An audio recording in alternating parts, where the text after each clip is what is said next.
Hi, I'm Charles with AniCap. Previously, Bai was accepted as a disciple to become an immortal. In the immortal realm, Bai would discover that his chosen walk is able to double the power of anything he puts in it. However, he loses some lifespan when he does. Fast forward 5 years to when Bai has led his sector to victory in several wars and is now the patriarch.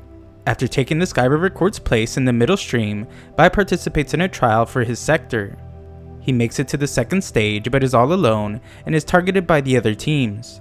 He is eventually backed into a corner and forced to show everyone his strength. The story continues just after Bai promises to not let the Star River Court get a single scrap of a seal. More seals appear, so Bai goes after them, making Chen Yun wonder if he has gone crazy since Bai is just ignoring the traps. Bai nearly gets engulfed by a meteorite, prompting Chen Yun to say that Bai should limit his bragging. He thinks that Bai has been hurt by the meteorite and is disappointed to see that he didn't have some backup move to protect himself. He didn't expect Bai to charge straight in and points out that he was basically going to his death. However, he is shocked when Bai shows that he did have a move to protect himself. We see that Bai finally used his walk again after so many years and is using its ability to block damage. Chen Yun can't understand how it's possible for Bai to suddenly be able to withstand the traps, and assumes that he must be cheating. Bai blocks several meteorites and manages to finally get a seal, shocking all the patriarchs. The Star River Patriarch assumes that it was just luck, but states that this kind of luck only happens once. However, the pillar shows that the river-defying sector is rapidly gaining seals. She thinks that this is impossible and even questions if the spiritual pillar is broken. The other patriarchs wonder what exactly is happening in there, so Hongdong explains that his sector only has one participant in the trial, but that one participant is worth thousands of participants. Inside, Bai knocks back the Star River Giant to capture another seal, marking his 19th. This makes Chen Yun furious as he states that Bai is just as inferior and despicable as his sector, and tells Bai that he is only able to snatch those seals by using a cheat.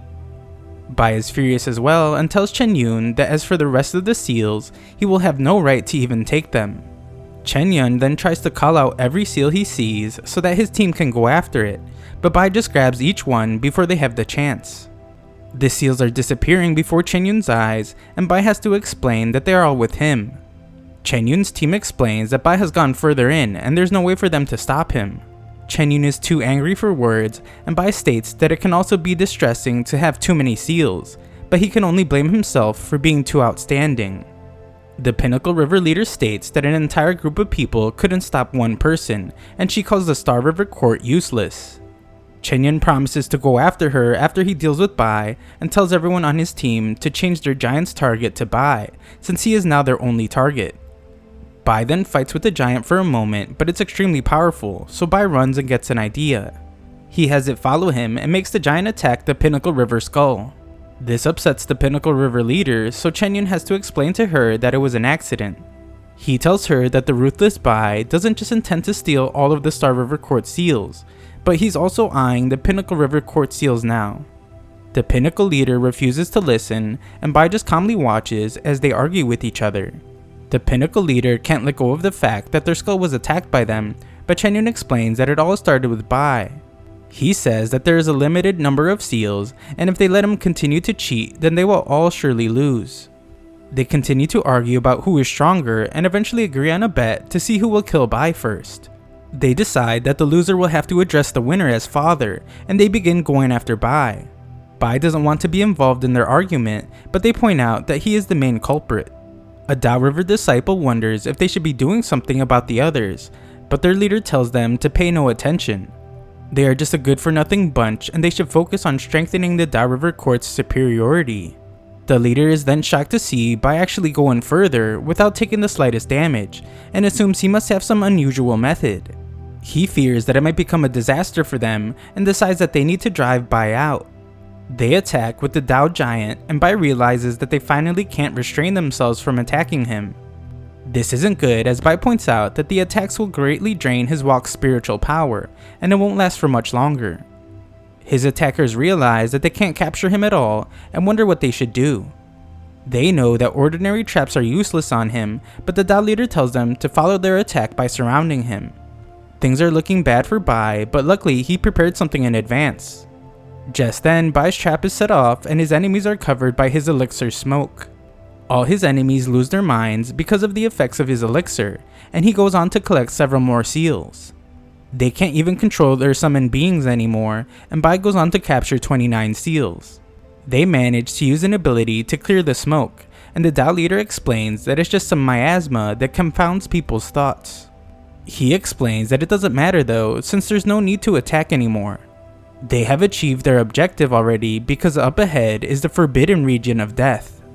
Bai gets to the area and realizes that his enemies know that the river-defined sector doesn't have much knowledge about the secret realm, thus they come up with this move, forcing him into a dead end.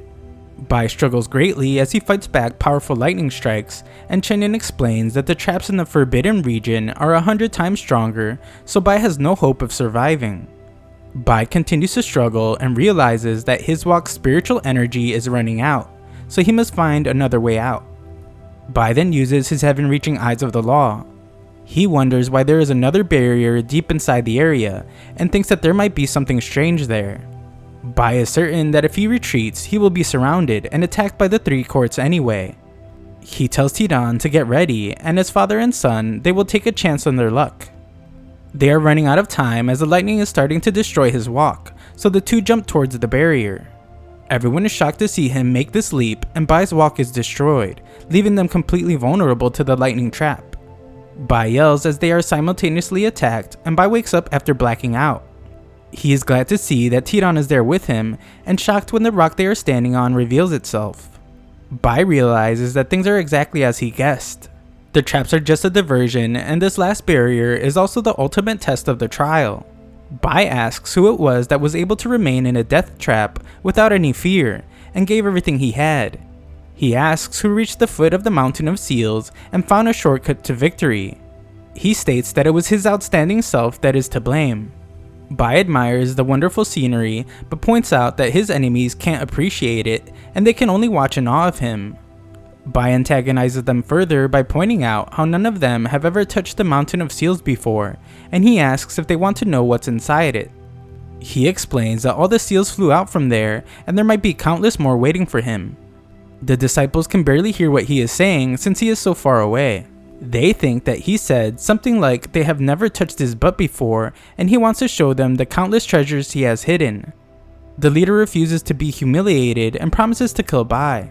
Bai feels like his life is as lonely as snow, but states that all experts like him have this fate. Bai welcomes their hatred though, since the more they curse him, the happier he is to touch the mountain of seals. Bai touches it, but is shocked to see that it doesn't let him pull away. A loud voice then comes from the mountain. It explains that a person merges with the mountain to become a person of the mountain, and a person in front of the mountain is called an immortal. Everyone is then utterly shocked as they can't understand why all the seals are returning. They are just as shocked outside as the pillar shows that all the seals are gone. The mountain says that 100 seals belong to one, and Nian demands that they get back the seals. Their giants go after Bai, but they are quickly stopped by the lightning traps, and there is nothing they can do. The mountain voice then states that the ultimate sound shall be revived. It announces the human mountain arts as all the seals enter Bai's body, and the patriarchs can't believe what they're hearing. Their disbelief grows even more when the pillar lights up, filling all of the river-defined sector spots. This is impossible, and they wonder how all the seals can go to one sector. There was a bell sound that confused them as well, so they begin to panic. They determine that something must be wrong with the entire secret realm, and think that they should contact the emissary. The Dao River Patriarch seems to know something, and shockingly states that the sound was actually something called the Legacy Bell. Elsewhere, Li Yuantian is informed of the situation. He is told that Bai merged with the 100 seals, and has shockingly obtained the inheritance of the Master Sector. Of course, this surprises Li Yuantian, so he determines that he wasn't wrong about Bai. He states that the Star Domain wanted to suppress the river-defined sector to surpass his Sky Domain, but it looks like they miscalculated again. He instructs his subordinate to go down to the secret realm. He is to keep a close watch on Bai and make sure that he doesn't die. Thanks for watching part 46. Part 47 will be out very, very soon.